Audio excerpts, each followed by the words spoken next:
வணக்கம். தமிழ்நாடு 17வது சட்டப்பேரவையின் முதல்வராக த.வே.க. தலைவர் விஜய் இன்று பதவியேற்கிறார். பதவியேற்பு விழா சென்னையில் உள்ள நேரு உள்விளையாட்டரங்கில் இன்று காலை 10 மணிக்கு நடைபெறுகிறது. தமிழ்நாடு பொறுப்பு ஆளுநர் விஸ்வநாத் அர்லேக்கர் விஜய்க்கு முதல்வராக பதவி பிரமாணம் செய்து வைக்க உள்ள நிலையில், விஜயுடன் சேர்ந்து 9 அமைச்சர்களும் பதவியேற்க உள்ளதாக தகவல் வெளியாகியிருக்கிறது.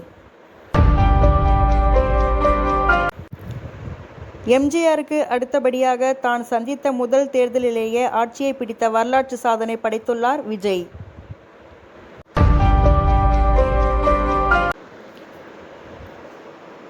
தமிழ்நாட்டின் முதலமைச்சராக பதவியேற்க உள்ள இந்த சூழ்நிலையில், விஜய் ஆட்சியின் மீதான நம்பிக்கை வாக்கெடுப்பு வரும் 13ஆம் தேதி அல்லது அதற்கு முன்பு நடைபெற உள்ளது. தமிழகத்தின் முதல்வராக விஜய் பதவியேற்கும் நிகழ்ச்சியில் லோக்சபா எதிர்க்கட்சி தலைவரும் காங்கிரஸ் மூத்த தலைவருமான ராகுல் காந்தி பங்கேற்கிறார்.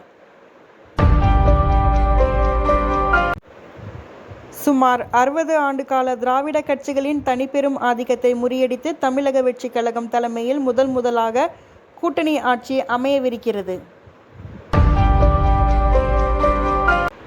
விஜயின் அமைச்சரவை உறுப்பினர்கள்: பொதுப்பணித்துறை செங்கோட்டையன், விளையாட்டுத்துறை மதுவிலக்கு ஆதவ் அர்ஜுனா, நகராட்சி நிர்வாகம் புசி ஆனந்த், மின்சாரத்துறை நிர்மல்குமார், ஆதிதிராவிடர் நலத்துறை ராஜ்மோகன், சிறுபான்மை நலத்துறை முஸ்தபா, பத்திரப்பதிவு வணிக வரி அருண்ராஜ், பள்ளிக்கல்வித்துறை வெங்கட்ரமணன்.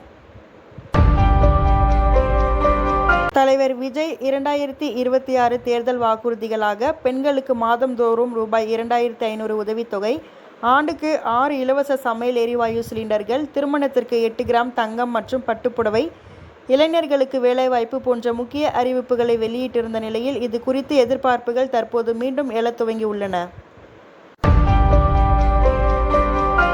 ஐ.பி.எல். தொடரின் 50வது லீக் போட்டியில் டாஸ் வென்று பந்துவீச்சை தேர்வு செய்த ராஜஸ்தான் அணியின் முடிவை சுக்குநூறாக உடைத்து மாபெரும் ஸ்கோரை குவித்து மிரட்டியுள்ளது குஜராத் டைட்டன்ஸ் அணி. நாட்டின் அடுத்த பாதுகாப்பு படை தலைமை தளபதியாக என்.எஸ். ராஜா சுப்ரமணி மற்றும் கடற்படை தளபதியாக கிருஷ்ணா சுவாமிநாதன் ஆகியோர் நியமிக்கப்பட்டுள்ளனர். பொதுத்துறை எண்ணெய் விற்பனை நிறுவனங்கள் மாதந்தோறும் சுமார் 30,000 கோடி அளவிலான வருவாய் இழப்பை தொடர்ந்து சந்தித்து வருவதால், இந்தியாவில் பெட்ரோல் மற்றும் டீசல் விலை மே 15ஆம் தேதிக்குள் லிட்டருக்கு ரூபாய் 4 முதல் 5 வரை உயரக்கூடும் என தெரிகிறது.